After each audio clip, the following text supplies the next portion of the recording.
Hi, this is Chris here from Woodman Spirit Channel. Just want to do a brief video today on a knife that I got through a trade. Hope you stick around and give you my opinion on it. Thanks very much. This is such a fantastic day. It's 5th of April and I'm probably about 400 metres north of where my accommodation is, so I just want to pan round so you can see we've got a beautiful sunny day here and we're amongst some very tall trees. Yeah, these spruce are probably 120 feet high plus, and right behind me there you can see a bit of what looks like an archway made through a branch of a fallen spruce. That's another trail that can lead back to the trailer where I'm living. But it's probably around 0 or just a little above, and the snow is crisp, still about 12 inches of snow here. So yeah, as I mentioned on my intro, I want to just give you a brief part 1 review of a knife that I recently traded. As many of you know, I restore, refurbish, repurpose axes as one of my interests, and the guy wanted an axe and a hatchet, so I built to it from some old stocks that I'd acquired, and in return he kindly traded me a good knife. So I'm just going to take this out and show you this. This knife looks as good as new to me. I don't think it's hardly ever been used, maybe to just used for striking a ferrocerium rod. So here is the knife I've traded. It's the American knife company Forest knife. It's not a new knife on the market, and it comes out in 3 configurations. There's a compact Forest knife, which I believe has a blade just shy of 4 inches long. There's this one, which for me I think is the ideal size. This is about 4.25 inch long. And then I believe there's also a Forest knife 2, which is equally longer than the Forest knife, so probably somewhere in the region of 4.5 to 4.75 inches in length. However, I think this is about the max size for the knife I was looking for. I like it because it's, for a long time I've experimented with blade shapes in knives and blade profiles, and I've really liked the skookum bush tool type of knife with the bellied blade. And from looking at a lot of the material that Karamat Wilderness and Morse Kahansky has put out there, I think this knife lends quite significantly on those design features. So let's have a look at it. So as we can see, here's the belly on the blade. I quite like that. It adds to the versatility of knifing in my understanding. This particular blade, and I believe the blade of all the Forest knives, is made of A2 steel, which from my limited knowledge of knife smithing is a very respectable steel. It's not a new super steel, but it's been around and it has a lot of those qualities which lend themselves well to bushcraft.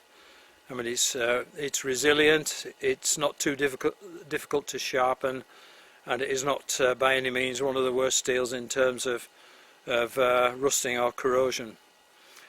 On this one it has the matte finish micarta, green micarta, and it has a steel pommel on the end in the tradition of the skookum bush tool. Now on this particular knife I understand and I can just see it in the brilliant sunlight here, this pommel on the end of the blade is riveted on rather than being silver solded or welded on. And the other modes of attachment is by these 4 stainless steel pins, which is a tried and tested means of securing knife scales. It also has a stainless steel, maybe 4 or 5 millimeter diameter lanyard tube in there.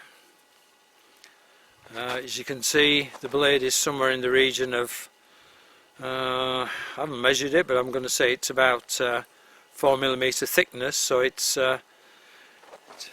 close to what by today's thinking is a very good thickness for general bushcraft and wood processing. It's some people prefer 1/8 of an inch thickness, which is somewhere in the region of 3 millimeters. This is a tad thicker, but by no means is it a beefy 5-inch thick blade. But for the size of the knife, I really feel that this is not a limitation. It has more than enough strength and cutting ability to be a good knife. The matte finish micarta I think is better than the polished one. I have a friend who has a similar knife with a polished micarta handle, and he complains in winter it's fairly slippery. And in fact I think he's taken a fine sandpaper to it to give it a bit more of a finish. I don't find this one bad at all. One thing I do notice about the handle, it fits extremely well in the hand, and it just feels like it's naturally determined to be there. I have a large hand, not an extra large hand. I think my glove size is large to extra large. My hands are wider rather than long. But I like the fact I can touch the palm of my hand, and I've mentioned this with previous discussions about knives, that tips of my fingers can touch the palms of my hand. If anything, I mean, I've not used this knife much at all yet, but that will form part 2 of this video, this review. But one thing I will notice that it's a little slim for my liking is this handle, but I'm not going to judge it without using it. I'm not going to just give a desktop review and do this knife an injustice, because it is a beautifully finished knife. The fit and finish on it is excellent. I think the initial price when these came onto the market was somewhere in the region of $320 US. There's nothing about the fit and finish on it that I can feel or see or I'm dissatisfied with. I like the fact that the Scandi grind is somewhat convexed on here, and it is a deeper Scandi type grind too. I mean, there are some issues, as people probably know, when Scandi grinds only go about up to 5 millimeters on the blade. It provides a very steep entry angle for the blades. The combination of blade thickness along with the more generous grind on this should provide very good shaving capabilities and wood penetration for cutting notches and the like. The edge came very sharp, as one would expect from a better quality knife. However, you could see that it was a factory finished edge, but I stropped the knife for maybe about 10 to 20 times on each side with a smooth leather strop with chromium polish on it, which I find works quite well.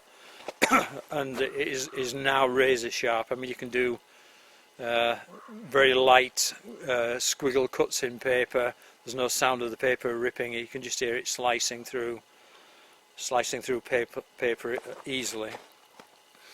It does throw a good spark, although I will say, if I have one minor criticism of this, and I don't know if the camera will pick this up, but on this lower edge here there is the edge is not as square as I would like it to be, but I'm going to rectify that by putting it on a Waterstone and making this into a perfectly square edge. The edge on this side is actually very good, and even using a cheap fire steel, it throws off very healthy showers of sparks. In fact, I think I have a fire steel here. It's bright sunlight, so maybe you won't see the effect too well. So I'm going to use the side which is not is not terribly well squared off.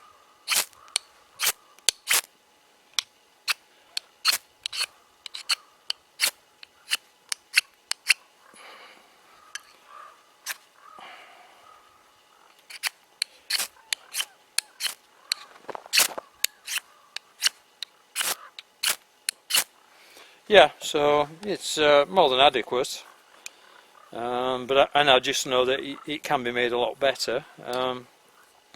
But I don't want to get into nitpicking. I mean, there's so many reviews on knives where people become quite ridiculous about nitpicking the tiniest detail on a knife. I mean, at the end of the day, it's a tool, and from a tool you would expect that it's functional, and certainly based on my knowledge of knives and my attention to design features, I would say that this is a very good knife for anyone who is wanting to get into bushcraft and who has the money to buy a knife of this caliber. So this knife, I think currently the cheapest price I've seen on, and I checked last night, the cheapest price I could see on eBay was somewhere in the region of $217 US. I've seen them cheaper, I've seen them sub $200, which I know is still pretty expensive for a lot of people. And yes, I am fortunate to be able to wheel and deal and trade stuff, so I'm very pleased to have a knife of this quality in my collection. So the sheath is quite an interesting design. I mean, it's built on the principle of a rectangle. It has a nice solid welt in there. The leather is of good quality. It's riveted with 6 rivets and also well stitched through the welt. It has a unique belt attachment system. It's not just a vertical suspension system. It's also, you can also mount this horizontally on a belt mount, or you could mount it on a pack sack mount, or whatever you like. It's of good quality. It takes 5-6 millimeter steel. This one's worn down a bit, so it's probably somewhat less, but that holds in there fairly tight, which is good. The interesting feature is it has I don't know if you can see it there, there's in the back of it there's a square area of leather, and that's where there is a very strong magnet inserted.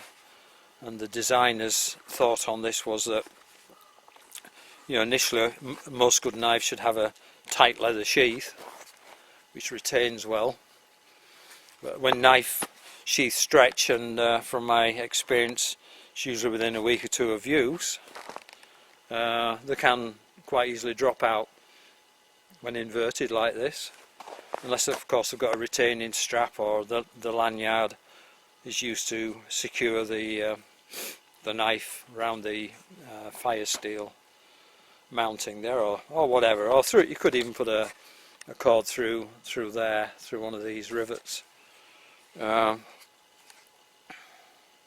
Yeah, so I think I mean, I've seen demonstrations of the magnet. The magnet is certainly strong enough to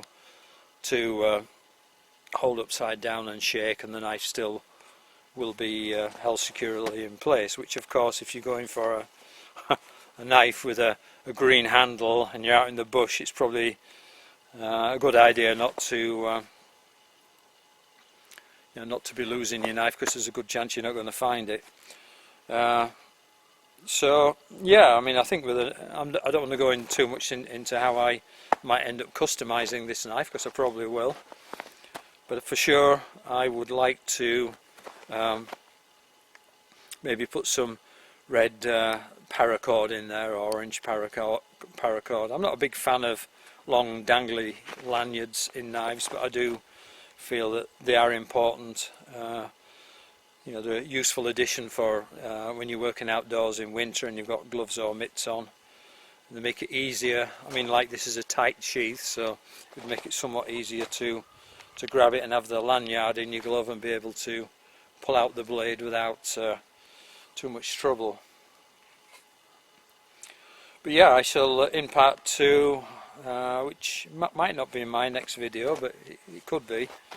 But in part 2 I shall just do some basic woodcraft, bushcraft skills with this, and just give an opinion and maybe compare it to one of my handmade knives which I've designed purposely for my own needs and uses. Okay, so that's enough about the AKC forest knife. Certainly a beautiful knife. Certainly I can see a lot of potential in it, and this design I think sits well out there in the overall design ideas of bushcraft knives.